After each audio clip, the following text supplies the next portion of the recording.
Cornelius Eady. And Cornelius is an award-winning writer and poet. His involvement with us goes back almost 30 years, when he was a Rockefeller Foundation Bellagio Fellow at our convening center in Bellagio. I think I have this right. Apparently, Cornelius wrote the poem, Paradiso, at his first night at the Bellagio Center, which he later included in a book about his late father, which was called You Don't Miss Your Water. So Cornelius is also a teacher, and currently he is the chair of excellence in poetry at the English department at Cornell. Right? Wait a minute. No, wait a minute.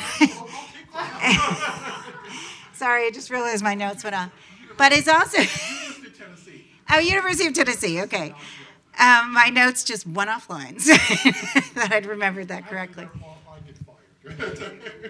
But it's very talented and is going to give us a poem, but it's also musically talented, so, and will give us a song as well. And we really appreciate kicking off this afternoon session, because one of the things we want to do at this convening center is this is the first time the foundation is actually opening up as well in a public way to New York City. Oh. So one of the things that we're doing is trying to bring the New York City arts into our center and artists into our center to have some really profound discussions about art in the city and all of the amazing community leaders that we have here and teachers and others. So thank you very much, and take it away. Okay, thank you.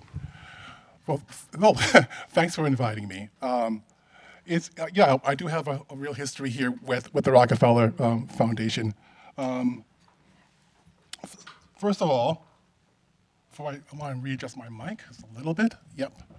And first of all, apologize for the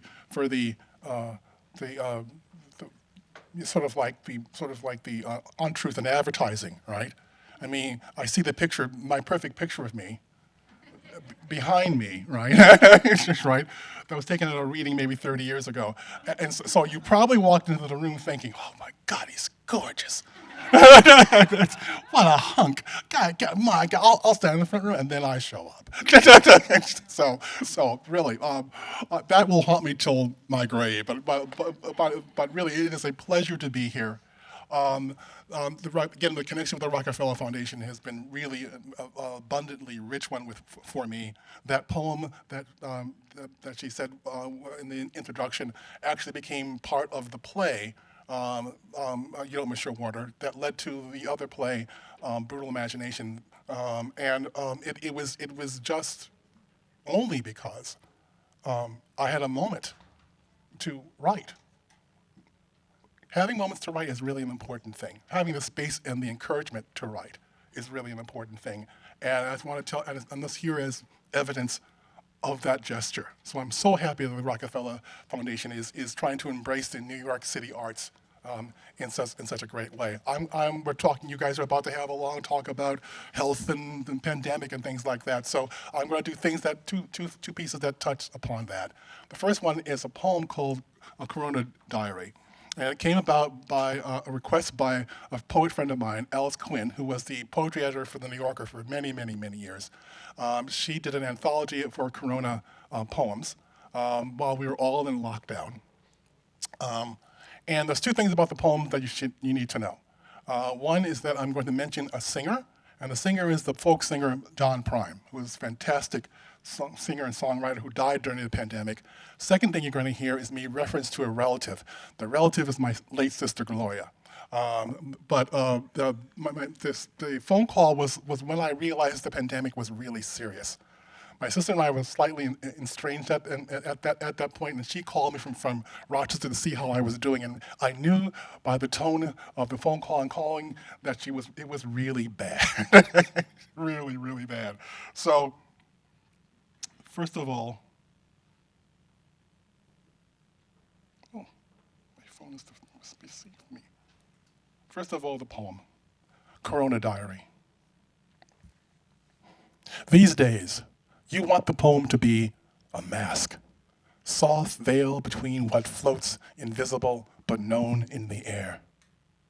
You've just read that there's a singer you love who might be breathing their last, and wish the poem could travel, unintrusive, as poems do, from the page to the brain, a fan's medicine. Those of us who are lucky enough to stay indoors with a salary count the days by press conferences. For others, there's always the dog and the park and the dog. A relative calls. How you doing? Are you a ghost?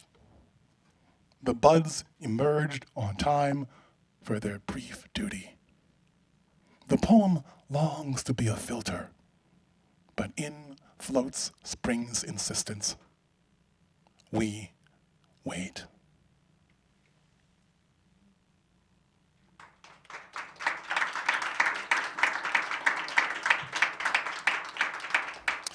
And the song is a song called Sunshine. What Charlie and I have been working together in different forms for about 10 years now. Lucky me. And this is because we were in lockdown, I couldn't do anything but would write. And so I wrote about 60 songs during that year, that pandemic year. And somehow, somewhere, somebody from BBC got wind of I was doing this, and they contacted me, and we did a program about the project, about the songs. And as we got towards the end of doing the show, the producer came to me and said, Cornelius, this is wrong, but what I really need is a happy song to leave. A happy song to leave, something hopeful, right? And we were not in hopeful mode, right? And we're not really a hopeful band anyway. We don't sing happy songs, but I did. We gave it a shot. This is as best. This is as happy as we could get. It's called Sunshine.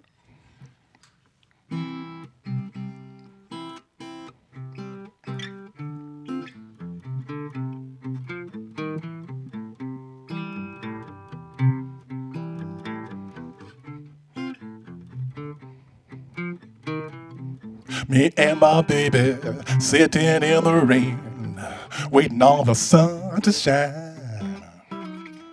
Mr. Blues, go back to from where you came, waiting on the sun to shine. Want to know how it feels in a catbird seat, waiting on the sun to shine. Drop me off with your ass satisfaction meet, waiting on the sun to shine.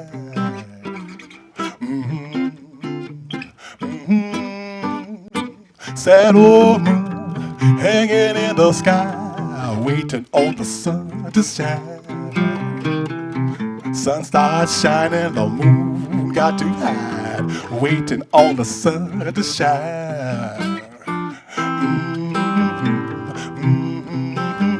Yeah, waiting on the sun to shine. Sick and tired of listening to the blues, waiting on the sun to shine. Bound to graduate to something new, waiting on the sun to shine.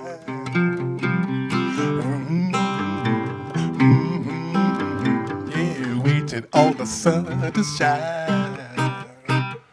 Me and my baby at the end of the world, waiting on the sun to shine. Dance over the cracks, give it a whirl, waiting on the sun to shine. Mr. Blues, you done had your fun, waiting on the sun to shine. Ain't plenty likely we'll miss your son, waiting on the sun to shine. Yeah, waiting on the sun to shine. Yeah, waiting on the sun to shine.